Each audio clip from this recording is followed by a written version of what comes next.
अस्सलाम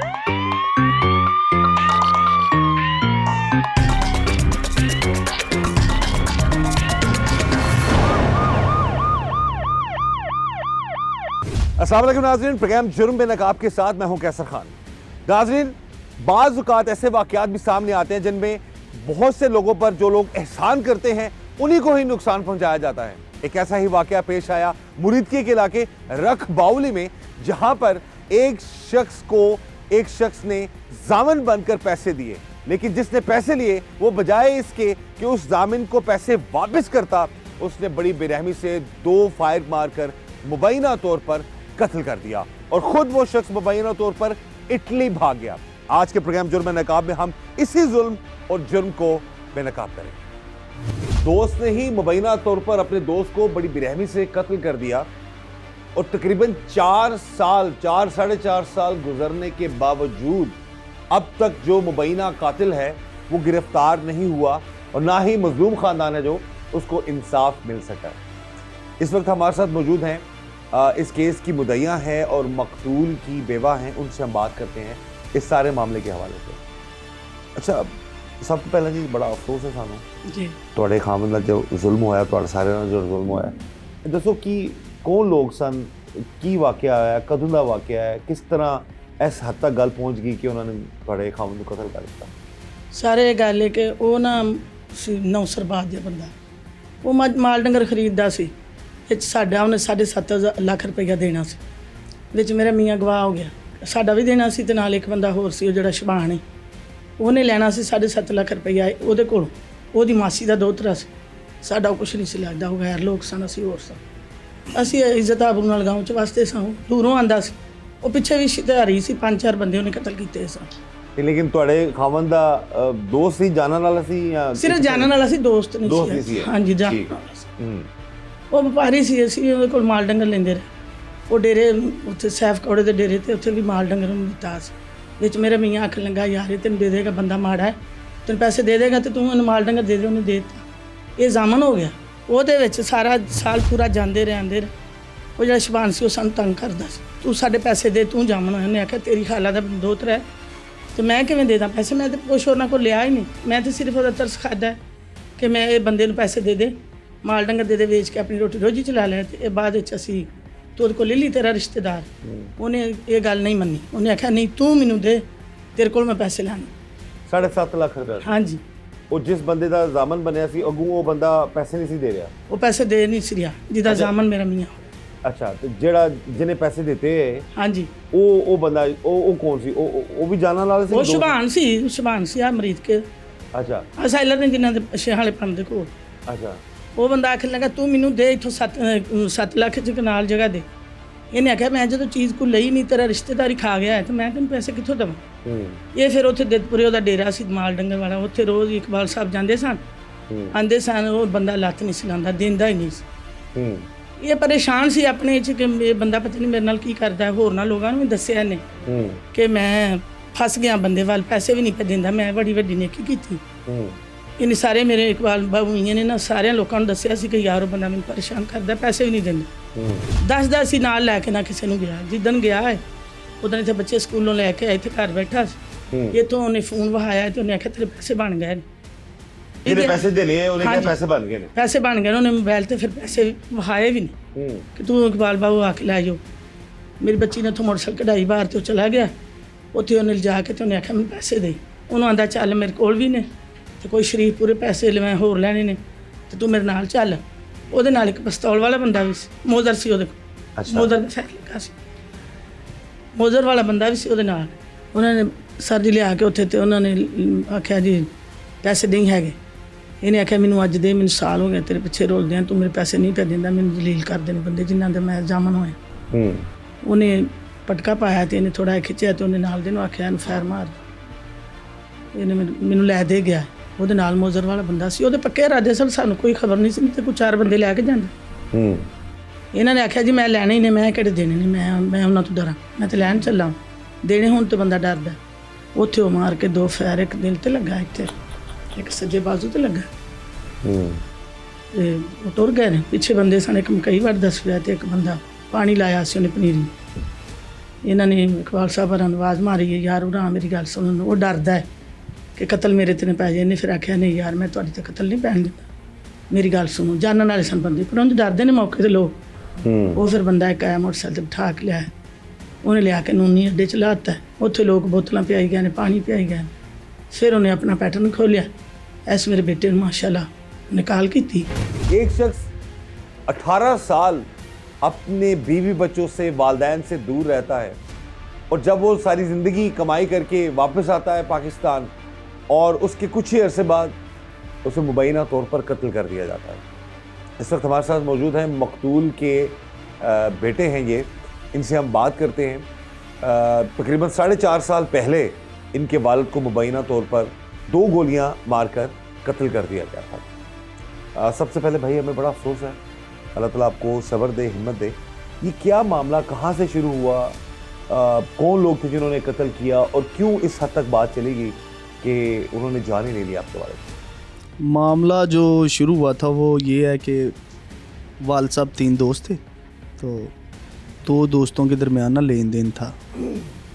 तो जिनका लेन देन था ना वो आपस में लड़ झगड़ रहे थे कि यार तुम मेरे पैसे दो, मेरे पैसे क्यों नहीं दे रहे तुम। तो वालिद साहब पास बैठे थे, तो दोनों दोस्त थे वो वालिद साहब के भी। तो वो फिर जो जिसने लेने थे ना वो कहता है कि भाई आप दे दो, फिर वो नहीं दे रहा तो आप दे दो, आपको बड़ी तकलीफ़ हो रही है। तो वालिद साहब ने कहा यार थोड़ा सा टाइम दे दो उसे। उसने बोला कि टाइम भी आपने ही लेना है, मैंने उसको नहीं देना। तो वालिद साहब ने फिर ना उसने जिसने कत्ल किया ना वालिद साहब का, उसको थोड़ा सा टाइम ले दिया और ज़मानत दे दी, गारंटी दे दी। यानी कि जिस शख्स के आपके वालिद साहब जामिन बने, जी जी, और आपके वालिद साहब की वजह से उस शख्स को मोहलत मिली, पैसे मिले, जी जी, उसी शख्स ने पैसे वापस करने की बजाय आपके वालिद को मार दिया। जी जी, मर्डर कर दिया। अच्छा। तो इस तरह से जो है ना वो 1 साल का टाइम मिला, जो जिसने लेने थे उससे 1 साल का टाइम लिया। टाइम लेने के बाद जब 1 साल गुजर गया तो वालिद साहब के पास आता था वो शख्स जिसने लेने थे कि भाई मेरे पैसे कहाँ पे हैं, मेरे पैसे लेके दो आप उधर से, आपने ज़मानत दी थी, मैंने तो उसको 1 मिनट का टाइम नहीं था देना। तो फिर वालिद साहब के पास वो शख्स आता था जिसने लेने थे, फिर वालिद साहब जिसने देने थे उसके पास जाता था, जिसने कत्ल इसके ज़ामिन बने। जी जी, जिसने कत्ल किया। तो वालिद साहब जाते रहे हैं, 3-4 मरतबा गए हैं उसके पास कि भाई अब टाइम हो गया, पैसे दे दो।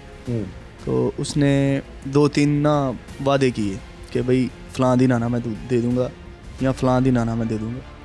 तो जब वालिद साहब जाते थे तो वो ना बस ऊंच नीच करके वालिद साहब को भेज देते थे, भाई आज हो जाएगा, कल हो जाएगा। यानी बहाने बना देते, बहाने, हीले बहाने, बातें कर दी जी। मैं मजबूर हूँ, मेरे पास अभी पैसे नहीं है, मेरे पास 1 भी रुपया नहीं है। तो इस तरह से ना वो चल रहा था। तो जब लास्ट टाइम वालिद साहब उधर गए हैं ना, तो उसने जाके वालिद साहब जाके वहाँ पे उसके घर गए हैं, उसको बाहर निकाला आया। वो पहले उसने वालिद साहब को कॉल की है व्हाट्सएप पे कि भाई मैं देखो पैसे मैंने बना लिए, पैसे थे उसके पास। ਜ਼ਖਮੀ ਹਾਲਤ ਵਿੱਚ हाँ ਫੋਨ जी, ਕੀਤਾ। उन्हें अपना पैटर्न मोबाइल का खोलिया है माशाल्लाह। पढ़े लिखे सन, बड़े थे वो। उन्हें खोल के जो पैटर्न तेनों वैस नाल गल की, वैस बेटा आ जा, उन्हें इसने मैंने 2 फैर मारते। ये ने फिर नाल एक मामू का बेटा लिया, एक लिया फुफो का बेटा। ये 7 मिनटां च रिहान ते पहुंचे। जिस टाइम बेटा थोड़ा पहुंचे तो उस टाइम वो हाँ जी, उत्थे साडे रिश्तेदार भी सन। उन्हें आख्या मैंने फलाने के घर छड्ड आओ। कोई बंदियां नूं नहीं सी नां दा पता चलदा। उत्थे मेरी खाला का बेटा सी, वो पुलिस च लगा सी, छोटा थानेदार। तो उहदियां दुकानां ने बड़ा मशहूर। उन्हें आख्या मैनूं ओहदे कोल छड्ड आओ, कोई बंदा नहीं लिया। उन्हें कुर्सी ते बिठा दिता है, उत्थे कोई पानी पियाई गया, कोई बोतल पियाई गया, कोई लागे जुड़े ने, किसी दी सियान च नहीं आया। रिश्तेदार उत्थे साडे बड़े सी। ये पहुंचे तो उनसे उन्होंने अखां बेहोश हो गया। उसके बाद ये नाज़रीन बता रही हैं, यहाँ पर देखें जुल्म की इंतहा कि जो भी इन्होंने पूरा अपना जो एक मामला बताया है उसमें यह था कि इनके खावन जो थे वो जामिन बने थे, और जिस शख्स के जामिन बने, जिस शख्स को पैसे मिले, उनके जामिन बनने की वजह से उसी शख्स ने पैसे वापस करने की बजाय 1 साल तक तो इनके खावन को जो है वो परेशान किए रखा, पैसे वापस नहीं दिए। और जिन लोगों ने पैसे दिए थे वो ज़ाहिर इनके खावंद को बार बार पूछते थे, इनको तंग करते थे कि आप जो रकम जिसके ज़ामन बने वो वापस दिलाएं या आप दे दें। लेकिन उस शख्स ने, वो कहते ना कि इनके खावंद ने अच्छाई की उस शख्स के साथ, उसका ज़ामन बन के उसी ने ही मुबैना तौर पर इनके खावंद को पैसे वापस देने के बहाने बुलाया और फिर 2 गोलियां मारकर उन्हें कत्ल कर दिया। कितनी अमाउंट थी ये जिसके मामला था सारा? 7.5 लाख के वाल साहब जामन थे और तकरीबन 8 से 9 लाख रुपए हमने खुद उससे लेना था, जिसकी गारंटी दी है। यानी कि खुद भी पैसे दिए खुद हुए भी लेने थे और उसको लेके भी दिए हुए थे जी पैसे, जी कहीं और खुद से भी जी खुद भी लेने थे और किसी के पैसों की गारंटी भी दी हुई थी वाल साहब ने। तो ज़्यादा वाला साहब कहते थे मेरे ना दो, जिसकी गारंटी दिया उसके तो दे दो यार, वो मुझे बहुत तंग कर रहा है और दोस्ती में भी खलल पड़ रहा है, तो तुम्हारे साथ तो बस थोड़ा सा ताल्लुक है तो तुम अब पैसे दे दो। जब लास्ट टाइम गए हैं वाला साहब तो उसने ना आगे से कॉल करके बुलाया मुबैना हाँ। तौर पर कि पैसे हैं तुम लाके ले जाओ, आके ले जाओ, वो पहले ही इरादे पे था। ठीक है। तो वहाँ से फिर वो वाल साहब गए हैं, वहाँ पे थोड़ा सा ना लड़ाई झगड़ा हुआ है, तो वाल साहब वहाँ से आ गए हैं, निकल आए हैं। फिर वो जो शख्स था ना उसने फिर गन लिया अपने घर से, वो वाल साहब के पीछे आया बाइक पे, वाल साहब भी बाइक पे थे, वो वाल साहब के पीछे आया बाइक पे। तो उसके साथ एक शख्स और था। तो रास्ते में ना जहाँ पे जाड़ भी अबान आता है वहाँ पे वाल साहब पे उसने चलती गाड़ी पे फायर किए। तो वाल साहब वहाँ पे एक दफ़ा गिर गए, फिर वाल साहब ने वहाँ से हिम्मत की है, मोटरसाइकिल किक मारी, बाइक पे थे, चलते बाइक पे गोली मारी जी जी। तो किक मारी तो फिर ना बाइक चलाई है, गोली लगने के बावजूद आपके वालिद हिम्मत करके खुद बाइक चला जी जी 3-4 किलोमीटर जो है ना वो वाल साहब ने बाइक चलाई। तो फिर वहाँ से एक चौक में पहुँचे, एक कस्बा था, तो वहाँ से लोगों ने उठाया, फिर वो जीटी रोड पे ले आए। जीटी रोड पे मैं पहुँच गया, तो मेरे पहुँचने से पहले जब मैं पहुँचा हूँ तब वाल साहब जो है ना अपने आखिरी सांसों पे थे, बस एक मरतबा उन्होंने देखा, फिर वो ख़त्म हो गया। अच्छा ये दसो, इस सारे मामले तो बाद फिर तुसी पुलिस की रिपोर्ट कराई ते की मामला था किस तरह चले गए? क्योंकि 4.5 साल हो गए ने अभी तक ਤੁਹਾਨੂੰ ਇਨਸਾਫ ਨਹੀਂ ਲੱਭਾ। ਅੱਛਾ ਅਸੀਂ ਬੜਾ ਰੋਲੇ ਆ ਤੇ ਡੀਪੀਓ ਕੋਲ ਵੀ ਜਾਂਦੇ ਰਹੇ, ਸ਼ੇਪੁਰ ਜੀ ਅਸੀਂ ਫੜ ਲਵਾਂਗੇ, ਇੱਥੇ ਥਾਣੇ ਲੱਗਾ ਸੀ, ਉਹਨੇ ਸਾਡੀ ਫਾਈਲ ਹੀ ਜ਼ਬਤ ਕਰਾਤੀ, ਉਹਦਾ ਹੁਣ ਤਬਾਦਲਾ ਹੋ ਗਿਆ ਹੈ। ਫਾਈਲ ਜ਼ਬਤ ਹੋਈ ਹੈ, ਫਾਈਲ ਇਧਰ ਉਧਰ ਹੋ ਗਈ, ਨਹੀਂ ਦਿੰਦੇ ਨਹੀਂ ਸੀ ਫਾਈਲ, ਸਾਨੂੰ ਖਾਂਦੇ ਨਹੀਂ, ਅਸੀਂ ਬੜੀ ਵਧੀਆ ਪਰਚਾ ਹੋਇਆ ਤੁਹਾਡਾ, FIR ਤੇ ਹੈ ਤੁਹਾਡੇ ਹਾਂ ਕੋਲ? ਸਾਡੇ ਕੋਲ ਸਾਰੇ ਕਾਗਜ਼। ਅੱਛਾ ਉਹ ਜਦੋਂ FIR ਜਿਹੜੀ ਹੈ ਉਹਦੇ ਮੁਤਾਬਿਕ ਪੁੱਛਦੇ ਹੋ ਜਾ ਕੇ ਤੇ ਕੀ ਕਹਿੰਦੇ ਨੇ ਥਾਣੇ ਵਾਲੇ? ਇੱਥੇ ਤੇ ਸਾਡੀ ਫਰੋਜ਼ ਵਾਲੇ ਤੇ ਬਿਲਕੁਲ ਹੀ ਸੁਣਵਾਈ ਨਹੀਂ ਨਾ ਹੋਈ, ਜਦੋਂ ਨਾ ਫਾਈਲ ਹੀ ਹਾਂਜੀ ਫਾਈਲ ਹੀ ਜ਼ਬਤ ਕਰ ਇਹ 2021 ਦਾ ਵਾਕਿਆ? ਹਾਂਜੀ। ਅੱਛਾ ਸਾਰੇ ਕਾਗਜ਼ ਸਾਡੇ ਕੋਲ ਜਿਸ ਤਰ੍ਹਾਂ ਮਤਲਬ ਹੋਇਆ ਹੈ ਉਸ ਤਰ੍ਹਾਂ ਸਾਡੇ ਕੋਲ ਮੁਲਾਜ਼ ਦਾ ਵੀ ਕੋਲ ਸਾਰਾ ਸਾਡੇ ਕੋਲ ਹੈ, ਹਰ ਚੀਜ਼ ਹੈ। ਜਿਹੜਾ ਕੀ ਕਹਿੰਦੇ ਤੇ ਉਸ ਟਾਈਮ ਦੇ ਪੁਲਿਸ ਵਾਲੇ ਕੀ ਕਹਿੰਦੇ? ਉਸ ਵਾਲੇ ਟਾਈਮ ਦੇ ਪੁਲਿਸ ਵਾਲੇ ਕਹਿੰਦੇ ਸਨ ਜੀ ਆਓ ਗੋਲੀਆਂ ਤੇ ਲਿਆਓ, ਉੱਥੋਂ ਫਿਰ ਜਾ ਗਏ ਆ, ਸਾਡੇ ਬੱਚੇ ਗਏ ਨੇ ਰਾਤ ਨੂੰ 2 ਵਜੇ, ਜਿੱਥੇ ਉਹਨਾਂ ਮੌਜ਼ਰ ਦਾ ਫਾਇਰ ਕੀਤਾ ਸੀ, ਉੱਥੋਂ ਫਿਰ ਕੱਟਾ ਸਾਰਾ ਛਾਣਿਆ, ਗਰਮੀ ਜ਼ਾਹਰ ਜੂਨ ਦੇ ਦਿਨ ਸਾਂ, 1 ਜੂਨ ਦੀ ਵਾਕਿਆ ਹੋਇਆ। ਅੱਛਾ ਤੇ 1 ਜੂਨ ਦੀ ਵਾਕਿਆ ਹੋਇਆ ਤੇ ਜਦੋਂ ਫਿਰ ਗਏ ਨੇ ਰਾਤ 2 ਵਜੇ, ਉਹਨਾਂ ਗੋਲੀਆਂ ਤੋਂ ਬਗੈਰ ਤੇ ਫਿਰ ਕੋਈ ਪਰਚਾ ਨਹੀਂ ਸੀ ਨਾ, ਫਿਰ ਸਾਡੇ ਬੱਚੇ ਗਏ ਨੇ ਉਥੋਂ ਰਾਤ ਨੂੰ ਜਾ ਕੇ ਲੈਟਾਂ ਲੂਟਾਂ ਬਾਲ ਕੇ ਤੇ ਮੋਜ਼ਰ ਦੀਆਂ 2 ਗੋਲੀਆਂ ਲਿਆਂਦੀਆਂ ਨੂੰ। ਦਿਨ ਦਿਹਾੜੇ ਕਤਲ ਕੀਤਾ, ਸਰੇਆਮ ਗੋਲੀਆਂ ਮਾਰੀ ਇਹਨਾਂ ਨੇ? ਸ਼ਾਮ ਨੂੰ ਹਾਂਜੀ, ਸਰੇਆਮ ਸਰ ਦੁਨੀਆ ਸਾਹਮਣੇ, ਸਰ ਦੁਨੀਆ ਸਾਹਮਣੇ ਰਸਤਾ ਚੱਲਦਾ ਪਿਆ ਸੀ। ਗੋਲੀਆਂ ਫਿਰ ਉਦੋਂ ਤੁਹਾਨੂੰ ਇਹ ਕਿਹਾ ਗਿਆ ਜੀ ਕਿ ਗੋਲੀਆਂ ਦੇ ਖੋਲ ਲਿਓ ਤੇ ਤਾਂ ਪਰਚਾ ਹੋਏਗਾ, ਤੇ ਖੋਲ ਵੀ ਤੁਸੀਂ ਆਪ ਲੱਭੋ? ਹਾਂਜੀ, ਨਾਲ ਇੱਕ ਥਾਂਦਰ ਗਿਆ ਹੈ, ਨਾਲ ਥਾਂਦਰ ਗਿਆ ਹੈ, ਉਹਨੇ ਨਾਲ ਜਾ ਕੇ ਫਿਰ ਸ਼ਨਾਖਤੀ ਕਾਰਡ ਉਹਦੇ ਡੇਰੇ ਤੋਂ ਲੱਭਾਇਆ ਉਹਦਾ, ਨਾਲ ਫਿਰ 2 ਮੋਜ਼ਰ ਦੇ ਜਿਹੜੇ ਖੌਲ ਸਨ ਉਹ ਲੱਭੇ ਸਨ। ਰਾਤ ਦੇ 2 ਹੋ ਗਿਆ ਸੀ ਫਿਰ? ਹਾਂ, ਫਿਰ ਸਵੇਰ ਰਾਤ ਡੀ ਕਰਦੇ ਉਹ ਸ਼ਾਮ ਦੀ ਅਜ਼ਾਨ ਤੋਂ ਪਹਿਲਾਂ ਦੇ ਉਹ ਅੱਲਾਹ ਨੂੰ ਪਿਆਰੇ ਹੋਏ ਸਨ ਤੇ ਸਾਨੂੰ ਸਵੇਰ ਸਰਗੀ ਵੇਲੇ ਡੈਡ ਬੋਡੀ ਮਿਲੀ ਸੀ, ਜਦੋਂ ਅਸੀਂ ਦਫਨ ਕੀਤਾ ਨੂੰ 10-11। ਅੱਲਾਹ ਤਾਲਾ ਜੀ ਤੁਹਾਨੂੰ 4 ਜ਼ਿਲ੍ਹਿਆਂ ਦੀ ਪੁਲਿਸ ਜੁੜੀ ਸੀ। ਬੇਟਾ ਸਾਨੂੰ ਇਨਸਾਫ ਨਹੀਂ ਮਿਲਿਆ, ਸਾਨੂੰ ਇਨਸਾਫ ਮਿਲਣਾ ਚਾਹੀਦਾ। 4.5 ਸਾਲ ਹੋ ਗਏ ਨੇ ਹੁਣ ਤੱਕ ਪੁਲਿਸ ਨੇ ਤੁਹਾਨੂੰ ਬੰਦੇ ਜਿਹੜਾ ਮੇਨ ਕਾਤਲ ਉਹ ਨਹੀਂ ਫੜਿਆ ਗਿਆ, ਕਿੱਥੇ ਵੇ ਉਹ ਮੇਨ ਕਾਤਲ ਜਿਹੜਾ ਉਹ ਟੁਰ ਗਿਆ ਦੁਬਈ, ਪਹਿਲੇ ਆਂਦੇ ਸਨ ਜੀ ਦੁਬਈ ਟੁਰ ਗਿਆ। ਜਦੋਂ ਅਸੀਂ ਸਾਰੇ ਕਾਗਜ਼ਾਤ ਉਹਦੇ ਬੰਦ ਕਰਾਏ ਨੇ, ਸ਼ਨਾਖਤੀ ਕਾਰਡ ਤੇ ਪਾਸਵਰਡ, ਤੇ ਉਦੋਂ ਅਸੀਂ ਫਿਰ ਸਾਡੇ ਕੋਲ ਜਾਣਨ ਵਾਲਾ ਮੀਆਂ ਬੰਦਾ ਸੀ ਸ਼ੇਖਪੁਰ ਗੁਜਰਾਂ ਵਾਲੇ, ਉਹਨੇ ਫਿਰ ਵੇਖਿਆ, ਉਹਨੇ ਜਹਾਜ਼ ਦੀ ਟਿਕਟ ਵੇਖੀ ਤੇ ਉਹਨੇ ਆਖਿਆ ਤੁਸੀਂ 5 ਨੂੰ ਬੰਦ ਕਰਵਾਇਆ, 23 ਨੂੰ ਜਹਾਜ਼ ਤੇ ਟੁਰ ਗਿਆ ਕਰਾਚੀ ਨੂੰ। ਕਰਾਚੀ ਉਹਦੀ ਫਲੈਟ ਦੁਬਈ ਹੁੰਦਾ ਬੰਦਾ ਕਿ ਇਟਲੀ ਕਿੱਥੇ ਹੁੰਦਾ? ਨਹੀਂ ਹੁਣ ਤੇ ਇਟਲੀ ਦੱਸ ਪੈਂਦੀ।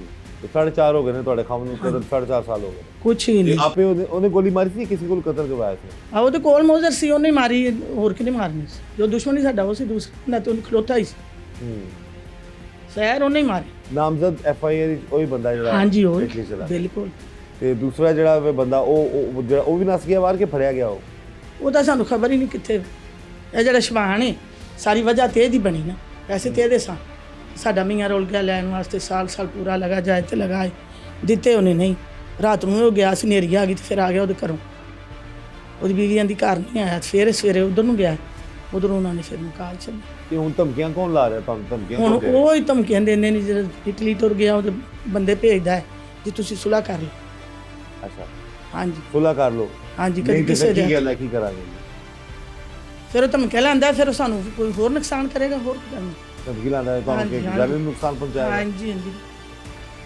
ये भी केस की मुद्दइयाँ हैं 4.5 साल तकरीबन हो चुके हैं इनके खावन को उनका मुबैना तौर पर कत्ल हुए हुए और जो कातिल हैं बकौल इनके पहले वो दुबई चला गया और इस वक्त के जो मामला ये पता चल रहे हैं कि वो इस वक्त इटली में मौजूद हैं और इन लोगों को इस फैमिली को थ्रेट किया जा रहा है डराया जा रहा है धमकाया जा रहा है कि केस वापस लो सुलह कर लो नहीं तो इनको भी नुकसान पहुंचाया जा सकता। कॉल करके क्या बोला उन्होंने आपको? वो उन्होंने कॉल करके बोला बेटा वो जो था ना उसने मुझे फायर लगा दी है, पता नहीं मैं बचता हूँ या नहीं, लेकिन तुम देख लेना मामला देख लेना। तो इतनी बात हुई है वाल साहब से, बस मैंने फ़ोन ऑफ़ किया, स्विच ऑफ किया, मैं वाल साहब के पास चला गया। तो जब हम हॉस्पिटल आए हैं तो डॉक्टर ने बताया कि बस ख़त्म हो गया वाल साहब, डेथ तो हो गई। ये कितना अर्सा पहले का ये 4.5 साल हो गए। 4.5 साल 4.5 FIR हुई उस वक्त आपकी? बहुत पुलिस मुश्किल ने उस हुई, वक्त बहुत मुश्किल हुई, बहुत मुश्किल। क्यों पुलिस ने क्यों इतना क्या क्या कह रही थी उस वक्त? इशू उस बना वक्त? दिया पुलिस ने कि ये थाना फिरोजवाला की हदूद में हुआ है। जो सिटी वाले कहते, सदर वाले कहते थे कि जी ये हमारी हदूद में नहीं हुआ, फिरोजवाला की हदूद में हुआ है। फिरोजवाला कहते थे कि ये सदर वालों की हदूद में हुआ है, हमारी हदूद में नहीं हुआ। सारी रात हमने बहुत मुश्किल FIR हमारी काटी गई, बहुत मुश्किल। ठीक है। तो FIR तो कट गई, लेकिन उसके बाद जो मामला थे तो हम थाना फिरोजवाला जाते थे, वहाँ से हमें तसल्लियाँ मिलती थी जी आज कर देंगे, ये कर देंगे, बंदा पकड़ लेंगे, बंदा नहीं पकड़ा। फिर हम DPO के पास जाने लगे। उस वक्त के जी 2021 की बात है ना? जी जी ये साहब थे, DPO थे मुख्तार, आसम मुख्तार थे ऐसा उनका नाम था। तो उनके पास बड़े चक्कर लगाते थे हम, यहाँ से लोगों को लेके जाते थे, बड़ी अपीलें करते थे, बड़ी मिन्नतें तरले करते थे हमारा बंदा पकड़ो। तो क्या जवाब? अच्छा पकड़ा ही नहीं गया था उस वक्त नहीं भी? नहीं, तो कैसे कहाँ निकला, कहाँ गया ये बंदा? ये बंदा गायब हो गया, कत्ल करने के फौरन बाद तो ये गायब हो गया। तो उस पाकिस्तान में ही या कहीं और मुल्क चला गया? तब पाकिस्तान में था, छुप गया। छुप के रहा है। तो फिर हम जाते रहे हैं DPO साहब के पास, वहाँ से हमें कोई जो है ना हमारी दादर सी नहीं हुई, हम बड़ा जलील हुए हैं वहाँ पे। फिर वहाँ से नहीं हुई जब तो हम IG ऑफिस गए हैं। फिर IG ऑफिस गए हैं, वहाँ से 2-3 वो कॉल्स करते थे फ़लाँ जगह पे जाओ, फ़लाँ जगह पे जाओ। जब वहाँ पे जाते थे वो भी हमें ट्रक की बत्ती के पीछे लगा देते थे, भाई फ़लाँ जगह जाओ आपका मामला हल हो जाएगा, ये करो मामला था हल हो जाएगा। तो नहीं था हो रहा, कुछ भी नहीं था हो रहा। बड़ी मायूसी हुई, कानून देख के, पाकिस्तान के कानून देख के ना बहुत ही ज़्यादा मायूसी हुई। फिर मायूस तो हम खुदा से तो नहीं हुए, लेकिन कानून से होकर हम घर बैठ गए कि हमारा कहीं पे भी कुछ भी नहीं अब होगा। कब से आप लोग जो है दोबारा रब्ता नहीं कर रहे? कितना अर्सा हो गया? थक हार के आप लोग बैठ गए? तकरीबन साल से कम अरसा हो गया, 6-7 माह हो गए हैं, 8 माह हम नहीं जा रहे। यानी कि आप अंदाज़ा कीजिए नाजरीन कि 4.5 साल तकरीबन बकौल मकतूल के जो बेटे हैं इनके, इन्होंने कोशिश की, FIR तो दर्ज होगी, लेकिन इन्होंने कोशिश की कि जो कातिल हैं उनके खिलाफ कानूनी कार्रवाई हो सके। लेकिन वही बात, थक हार के तकरीबन 4-4.5 साल बाद ये लोग अब 6 महीने से अब ये बिल्कुल भी राब्ते में नहीं है पुलिस के, लेकिन किसी तरीके से इन्होंने हमारी टीम से रब्ता किया। हमारी कोशिश है कि हम इनकी आवाज़ आला हुकाम तक पहुँचाएँ। वज़ीर आला पंजाब मरीम नवाज़ साहिबा, IG पंजाब डॉक्टर उस्मान साहब, उन तक ये आवाज़ पहुँचाएँ ताकि इनकी जो केस की तफ्तीश है वो मेरिट पर हो सके, इनके जो वालिद को जिन लोगों ने कत्ल किया इनको कानून के मुताबिक सज़ा मिल सके।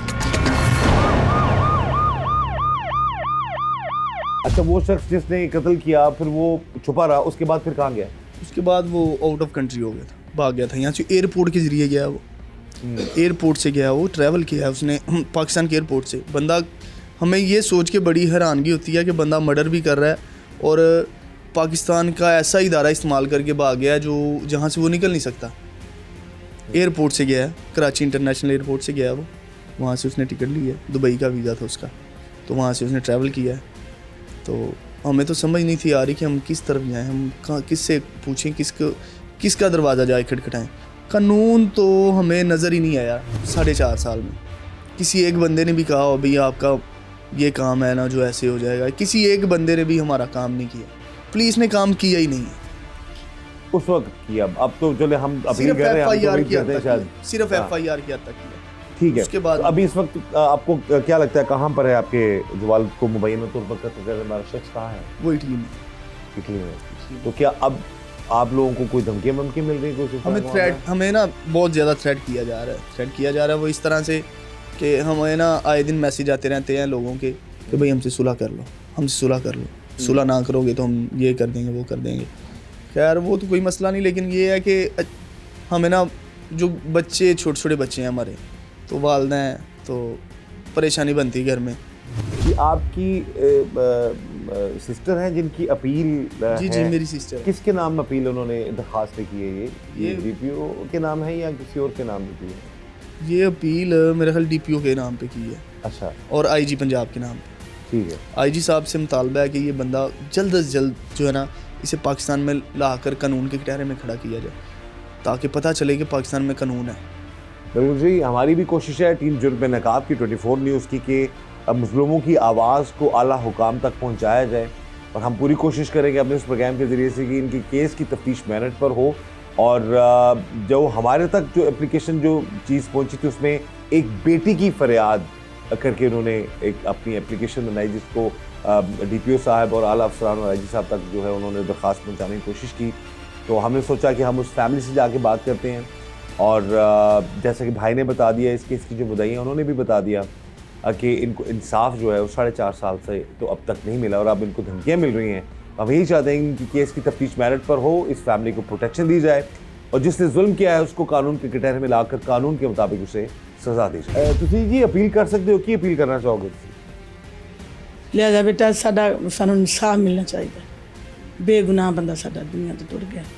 18 साल तो दुबई रहा, दुबईयों आया ये तो इन्होंने लोगों ने जो किया, साडा तो रिश्ता ही नहीं सी पाकिस्तान, ਅਸੀਂ बाहर प्रदेश सारी जिंदगी कमाया दिखा, साडा इत्थे किसी घुम्मत नाल किसी नाल कोई सीर ही नहीं सी। ਤੁਸੀਂ ਵੀ ਦੁਬਈ ਰਹਿੰਦੇ ਸੋ ਜਾਂ नहीं मैं अपने बच्चों को ਤੁਸੀਂ ਪਾਕਿਸਤਾਨ ਸੋ? 18 ਸਾਲ ਤੁਹਾਡੇ ਖਾਵੰਦ ਬਾਹਰ ਰਹੇ? हाँ जी साडी ਕਿੰਨਾ सारी ਸਾਲ family ਪਾਕਿस्तान ਆਏ ਨੇ ਉੱਥੇ ਤੇ ਫਿਰ ਉਸ ਤੋਂ ਬਾਅਦ ਕਤਲ ਹੋ ਗਿਆ? ਬਸ ਆਏ ਸਨ ਕੋ 10 ਸਾਲ ਹੋਏ ਸਨ, ਤੇ ਫਿਰ ਉਹ ਲੈਣ ਦੇਣ ਦੁਨੀਆ ਨਾਲ ਕਰਦੇ ਰਹੇ। ਬੰਦਾ ਬਹੁਤਾ ਹੀ ਜ਼ਾਲਮ ਨਿਕਲਿਆ। ਬੜੇ ਬੜੇ ਲੋਕਾਂ ਦੇ ਕੰਮ ਕੀਤੇ ਨੇ, ਪੈਸੇ ਦੇ ਕੇ ਦਵਾ ਕੇ ਲੋਕਾਂ ਦੇ ਕੰਮ ਆਂਦਾ ਰਿਹਾ। ਇੰਨਾ ਨੇਕ ਬੰਦਾ ਸੀ, ਪੜ੍ਹਿਆ ਲਿਖਿਆ ਸੀ। ਜਿਹੜੇ ਲੋਕ ਅਮਰੀਕਾ ਲੰਦਨ ਚੋਂ ਪੜ੍ਹ ਕੇ ਆਉਂਦੇ ਸਨ ਰਮੀਆਂ, ਉਹਨਾਂ ਨੂੰ ਅੱਛਾ ਜਾਣਦਾ ਸੀ, 10 ਪੜ੍ਹਿਆ ਸੀ ਉਹਨਾਂ ਵਕਤ। ये जी बस हम ये गुजारिश करेंगे इस केस की तफ्तीश दोबारा से मेरिट पर हो। ਸਭ ਤੋਂ ਜ਼ਿਆਦਾ ਸਖਤੀ ਤੇ ਹੋਣੀ ਚਾਹੀਦੀ ਹੈ। ਤੇ ਉਹਨੇ ਸਾਡਾ ਕੇਸ ਦਬਾਈ ਛੱਡਿਆ ਸੀ, ਫੈਲ ਵੀ ਨਹੀਂ ਸੀ ਦਿੰਦਾ। 4.5 ਸਾਲਾਂ ਬਾਅਦ ਹੁਣ ਸ਼ਕਲ ਵੇਖੀ ਅਸੀਂ ਫੈਲ ਹੁਣ ਫਾਈਲ ਆਈ ਤੁਹਾਡੇ ਕੋਲ, ਲੱਭ ਗਈ ਤੁਹਾਨੂੰ? ਉੱਥੇ DPO ਕੋਲ ਪਈ, ਅਸੀਂ ਜਾ ਕੇ ਪਿੱਟੇ ਆ, ਰੋਏ ਆ, ਤੇ ਫਿਰ ਉਹਨੇ ਸਾਨੂੰ ਫੈਲ अब ये जी अब ये मामलात हैं, सिस्टम ਇੱਥੋਂ ਹੀ ਮਾਮਲਾ ਟੁਰਿਆ ਹੀ ਨਹੀਂ ਆਇਆ ਥਾਣੇ 'ਚ। ये 2021 की बात है और अब 2026 आने वाला है, और हम उम्मीद करते हैं कि अब ये मामलात जो नई हुकूमत बनी है, नए जो DPO साहिबान हैं, अफसरान हैं, वो ऐसे केसेस को भी देखेंगे जिन केसेस के मुद्दईआन दर बदर की ठोकरें खाने के बावजूद इंसाफ के लिए अब भी मुंतज़र हैं।